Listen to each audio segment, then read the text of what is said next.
Assalamualaikum warahmatullahi wabarakatuh. Saya perwakilan dari kelompok 7 akan mempresentasikan tentang bauran pemasaran. Sebelumnya perkenalkan, nama saya Lena Mamarizinin, NIM 18031010153. Dan untuk anggota kami yaitu yang pertama Nur Hafifah NIM 38, Irmarati Anjasmara NIM 58, Saiful Ghazi NIM 124. Nah, baik, di sini saya akan menjelaskan topik yang pertama yaitu tentang konsep inti promosi. Konsep inti promosi merupakan suatu usaha untuk menawarkan sebuah produk atau jasa yang mana untuk menarik konsumen agar mau membeli serta mengkonsumsi barang atau jasa yang akan ditawarkan. Tujuan promosi dibagi menjadi 3. Yang pertama yaitu menginformasikan. Menginformasikan itu sendiri yaitu seseorang promosi memberitahukan tentang produk dengan cara pemakaian suatu produk yang saat ini baru, perubahan pada fitur produk maupun tentang cara kerja suatu produk. Yang kedua yaitu membujuk itu sendiri yaitu dengan melalui promosi. Biasanya dilakukan dengan cara membujuk seseorang untuk mencoba membeli produk serta mengalihkan dari produk lain agar pembeli bisa membeli ke usaha tersebut. Yang ketiga yaitu mengingatkan. Mengingatkan yaitu dengan mengingatkan pembeli agar mengetahui bahwa stok produk masih ada dan tersedia untuk dibelinya. Selanjutnya yaitu mengenai bentuk-bentuk promosi. Bentuk-bentuk promosi ini ada 4. Yang pertama yaitu periklanan, yang kedua penjualan tatap muka atau personal selling, yang ketiga hubungan masyarakat atau public relation, yang keempat yaitu promosi penjualan atau sales promotion.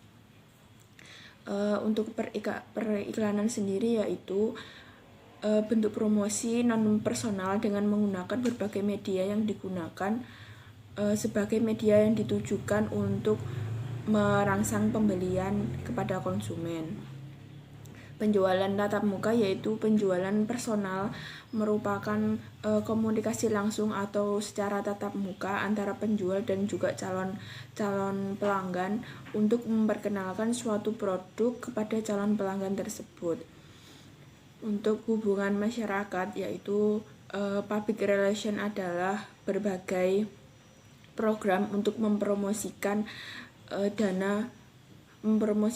dan melindungi citra perusahaan atau produknya. Yang keempat yaitu promosi penjualan. Promosi penjualan ini suatu bentuk promosi di luar ketiga bentuk tersebut, keluar dari ketiga bentuk yang sudah saya jelaskan tadi. Untuk promosi penjualan ini untuk merangsang pembelian. Promosi penjualan ini menawarkan suatu produk dengan cara memberikan perangsang supaya calon pelanggan itu untuk membeli. Iklan merupakan salah satu aktivitas promosi. Iklan ini biasa digunakan atau biasa digunakan untuk melakukan promosi melalui koran, radio, brosur, melalui TV dan lain sebagainya. Penjualan tatap muka ini dilakukan untuk memperkenalkan suatu produk kepada calon pelanggan untuk membentuk pemahaman pelanggan terhadap suatu produk tersebut dan mencoba dan kemudian langsung membelinya. Penjualan tatap muka ini dilakukan dengan menyediakan sumber daya manusia sebagai pengantar produk ke konsumen. Hubungan masyarakat ini yang dimaksudkan yaitu menjalin hubungan baik dengan masyarakat setempat di lokasi menjalankan bisnis. Selain perlu menjalin hubungan baik dengan masyarakat setempat, perlu juga untuk menjalin hubungan baik kepada masyarakat luas untuk bisa melancarkan promosi-promosi pada produk yang akan dijual. Pada promosi penjualan, bentuk promosi ini kan tadi di luar dari ketiga bentuk yang lain. Nah, promosi ini dilakukan untuk merangsang pembelian. Nah, para merangsang pembelian ini menawarkan suatu produk dengan cara memberikan perangsang supaya para calon pelanggan itu untuk membeli. Nah, perangsang ini biasanya menggunakan berupa uang atau barang atau pelayanan tambahan yang lain yang biasanya tidak disertakan bersama produk tersebut. Misalnya pada promosi penjualan ini yaitu melaksanakan peluncuran produk baru.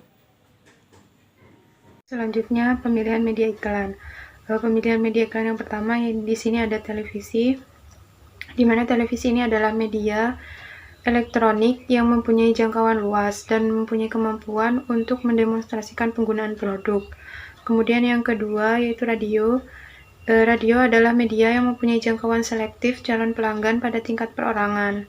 Pesan-pesan yang disampaikan di media radio ini seolah-olah mereka berbicara kepada khalayak secara pribadi dengan tidak menggunakan visualisasi. Kemudian yang ketiga yaitu surat kabar. Surat kabar adalah media yang mampu menyajikan pesan dengan rinci melalui media cetak di mana pembaca berada dalam kerangka mental yang benar untuk memproses pesan. Dan yang terakhir adalah ada media internet. Media internet sendiri di sini adalah media yang menggunakan jaringan komputer yang saling berhubungan yang terdapat di seluruh dunia yang memungkinkan transfer informasi secara elektronik. Iklan yang biasanya dipasang di media internet ini bisa ditempatkan di website atau blog dan situs jejaring sosial. Selanjutnya itu faktor-faktor yang mempengaruhi promosi. Faktor-faktor yang mempengaruhi promosi yang pertama ada tujuan, di mana dalam melakukan kegiatan promosi agar target penjualan dapat tercapai, seorang manajer pemasaran harus mampu memilih strategi dengan sasaran promosi sesuai dengan tujuan perusahaan. Kemudian yang kedua ada jenis produk. Produk-produk industrial lebih membutuhkan pendekatan personal, sementara itu produk-produk konsumsi biasanya membutuhkan lebih banyak iklan. Kemudian yang ketiga itu infrastruktur dan sumber daya produk. Yang keempat ukuran pasar, di mana jika perusahaan menargetkan pelanggan yang lebih spesifik, penjualan langsung saja sudah cukup. Tapi jika menargetkan pasar massal dengan ukuran pasar yang besar, iklan adalah alat promosinya. Kemudian yang terakhir adalah penetapan harga. Oke, untuk yang selanjutnya adalah strategi promosi dalam siklus hidup produk, di mana dalam siklus hidup produk ini terdiri dari beberapa tahapan, di mana untuk tahapan yang pertama adalah tahapan perkenalan, terus yang kedua adalah tahapan pertumbuhan, terus yang ketiga adalah tahapan kedewasaan, dan yang terakhir adalah tahapan penurunan. Oke, untuk di setiap tahapan ini terdapat strategi yang dapat dipilih oleh para manajer perusahaan. Untuk yang tahap perkenalan ada 4 strategi, di mana untuk yang strategi pertama yaitu strategi peluncuran cepat. Untuk strategi peluncuran cepat ini untuk harga produknya dibuat tinggi dan skala level dari promosinya juga dibuat tinggi. Untuk yang kedua adalah strategi peluncuran lambat, di mana untuk harga produknya tinggi dan untuk biaya promosinya rendah. Sedangkan untuk yang ketiga yaitu strategi penetrasi cepat, di mana dalam strategi penetrasi cepat ini untuk harganya rendah sedangkan untuk promosinya tinggi. Untuk yang terakhir adalah strategi penetrasi lambat. Untuk strategi ini menggunakan harga yang rendah dan juga jumlah promosi yang juga rendah. Oke, untuk yang selanjutnya adalah tahapan pertumbuhan. Untuk tahapan pertumbuhan ini ditandai dengan peningkatan penjualan di suatu perusahaan. Untuk strateginya ada beberapa strategi, di mana untuk yang pertama adalah meningkatkan kualitas produk, seperti menambahkan ciri-ciri atau fitur-fitur dari produk yang dijual. Terus yang kedua adalah menambah model baru dan produk penyerta. Misal seperti produk dengan ukuran yang berbeda, seperti rasanya juga berbeda dan sebagainya. Untuk yang ketiga adalah memasuki segmen pasar baru atau mencari pasar baru. Terus yang keempat yaitu meningkatkan cakupan dan memasuki saluran distribusi baru.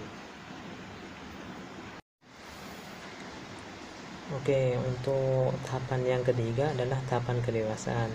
Di tahapan ini biasanya perusahaan berlangsung lebih lama dan dari tahap sebelumnya. Untuk di tahapan kedewasaan ini biasanya perusahaan akan menghadapi beberapa fase yaitu kedewasaan, yaitu yang pertama adalah fase kedewasaan bertumbuh, di mana tingkat pertumbuhan penjualan mulai menurun dan tidak ada saluran distribusi baru. Terus yang kedua adalah fase kedewasaan stabil, di mana penjualan datar atas dasar per kapita karena kejenuhan pasar, dan masa depan penjualan ditentukan oleh pertumbuhan populasi dan permintaan pengganti. Untuk fase yang terakhir adalah fase kedewasaan menurun, di mana penjual menurun dan konsumen mulai beralih ke produk lain. Untuk menghadapi ketiga fase tersebut, ada beberapa strategi yang dapat dilakukan oleh manajer pemasaran, di mana yang pertama adalah memodifikasi pasar dengan konsep menarik perhatian orang yang bukan pemakai, memasuki segmen pasar baru dan merebut pelanggan pesaing. Untuk yang kedua adalah memodifikasi produk, seperti meningkat volume penjualan dengan cara memodifikasi karakteristik produk yang dijual. Terus yang ketiga, modifikasi bauran pasar, di mana manajer pemasaran dapat mengeluarkan diskon harga atau mengiklankan melalui sales atau personal penjualan. Oke, untuk tahapan yang terakhir adalah tahapan penurunan, di mana dalam tahapan penurunan ini perusahaan diharuskan untuk mempertahankan produknya agar nanti usahanya tidak mengalami bangkrut. Untuk menghadapi tahapan penurunan ini, manajer pemasaran dapat menggunakan beberapa strategi berikut, di mana yang pertama adalah meningkatkan investasi perusahaan. Hal ini dilakukan untuk memperkuat posisi pasar. Terus yang kedua adalah mempertahankan level investasi sampai ketidakpastian industri itu terselesaikan. Terus yang ketiga adalah mengurangi investasi secara selektif dengan melepaskan pelanggan yang tidak menghasilkan keuntungan. Terus yang keempat adalah menuai investasi untuk memulihkan kas secepatnya. Terus yang terakhir adalah melepas usaha secepat mungkin dengan menjual asetnya.